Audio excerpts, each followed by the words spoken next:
Hi guys, আসসালামু আলাইকুম ওয়া রাহমাতুল্লাহ। আজকে আপনাদের জন্য আরেকটি নতুন টিউটোরিয়াল নিয়ে এসে গেলাম। আমি আবুল হোসেন, আপনারা দেখছেন channel online tutorial varsity.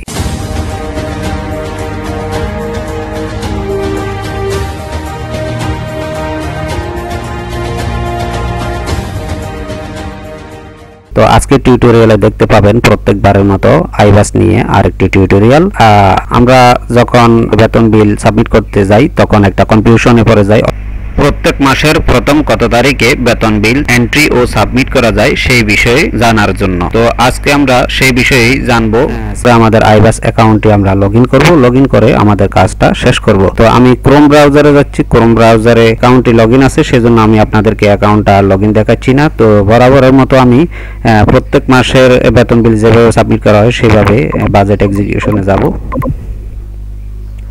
Budget execution থেকে আমরা অনলাইন পে বিলে যাব। তো অনলাইন পে বিলে গিয়ে আমরা যাব এমপ্লয়ি পে বিল এন্ট্রি। তো আমাদেরকে এখানে অনলাইন পে বিলের অধীনে দুটি কাজ করতে হবে। একটা হচ্ছে যে অনলাইন পে বিল এন্ট্রি, আর একটা হচ্ছে এমপ্লয়ি পে বিল সাবমিশন। এই দুইটার মধ্যে আমরা প্রথমে শেষ করব এমপ্লয়ি পে বিল এন্ট্রি। তো সেজন্য আমরা এটাতে ক্লিক করব। তো ক্লিক করার পর এখানে ডিডিউটা ঠিক থাকবে আপনার। তারপরে এখানে ফিসক্যাল ইয়ার অফ স্যালারি, অর্থাৎ জুন মাসে বেতন নেবেন, এটা কোন অর্থ বছরে পরে সেটা আপনাকে চিন্তা করে দিয়ে দিতে হবে। তো 2021-22 আমি সিলেক্ট করলাম। তারপরে মান্থ অফ স্যালারি, কোন মাসের বেতন, আমরা জুন মাসের বেতন নেব, এই জন্য আমরা জুন 22 সিলেক্ট করব। তারপরে এখানে ফিসক্যাল ইয়ার অফ অ্যাকাউন্টিং, অর্থাৎ আপনি কোন অর্থ বছরে টাকা উত্তোলন করবেন। তো এখানে আমরা একটা কনফিউশনে পড়ে যাই। বেতনটা হচ্ছে জুনের, আমরা জুলাইতে নিচ্ছি।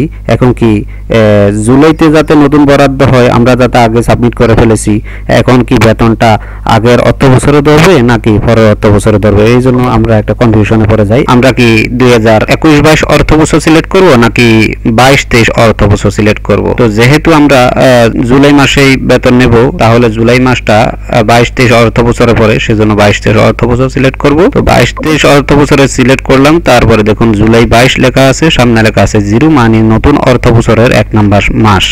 তারপর আমরা employee type geo base staff দেব। তারপর এখানে আমরা গ্রুপ যদি থাকে গ্রুপটা সিলেক্ট করব। গ্রুপটা সিলেক্ট করার পর গো বাটনে আমরা ক্লিক করব। গো বাটনে ক্লিক করার পর কিছুক্ষণ অপেক্ষা করতেছি। তারপর নিচের দিকে কর্মচারীদের নামের তালিকা এবং বেতন দেখাবে। এই যে, তো এখানে আমরা সিলেক্ট অল, এই যে সিলেক্ট অল আছে, সিলেক্ট অল এর নিচে স্কয়ার সাইজের একটা চেক বক্স আছে, এই যে সেটাতে আমরা ক্লিক করব। ক্লিক করলে সব কর্মচারীদের বেতন এখানে সিলেক্ট হয়ে যাবে। তারপর আমরা স্ক্রল করে নিচের দিকে যাব, সেখানে এই যে সেভ বাটন দেখতে পাচ্ছি, সেভের উপর আমরা ক্লিক করব। সেভের উপর ক্লিক করলে আবার ইয়েস বাটনে ক্লিক করব। ইয়েস বাটনে ক্লিক করলে এখানে একটা এরর দেখতে পাচ্ছি, এই যে আমি রেড সার্কেল দিয়ে দেখাইছি, এখানে লেখা আছে pay bill for accounting month July 2022 is currently disabled.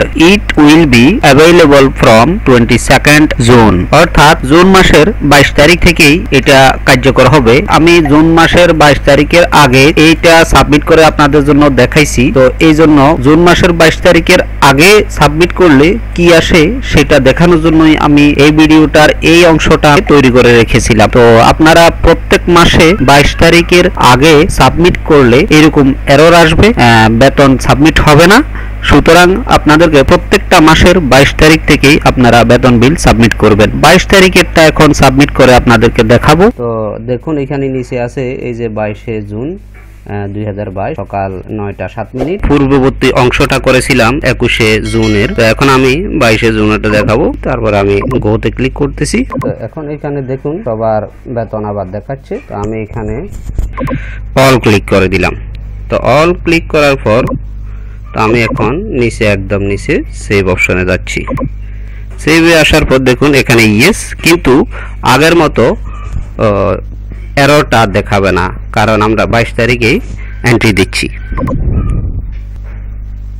দেখলেন তো, ইনফরমেশন সেভড সাকসেসফুলি, অর্থাৎ 22 তারিখে বেতনটা এন্ট্রি নিয়েছে, সাবমিটও নেবে, কিন্তু 22 তারিখের আগে আপনি ট্রাই করলে এরর দেখাবে, ডিসেবল থাকবে, সাকসেসফুলি ইনফরমেশন এন্ট্রি করা যাবে না, সাবমিটও করা যাবে না।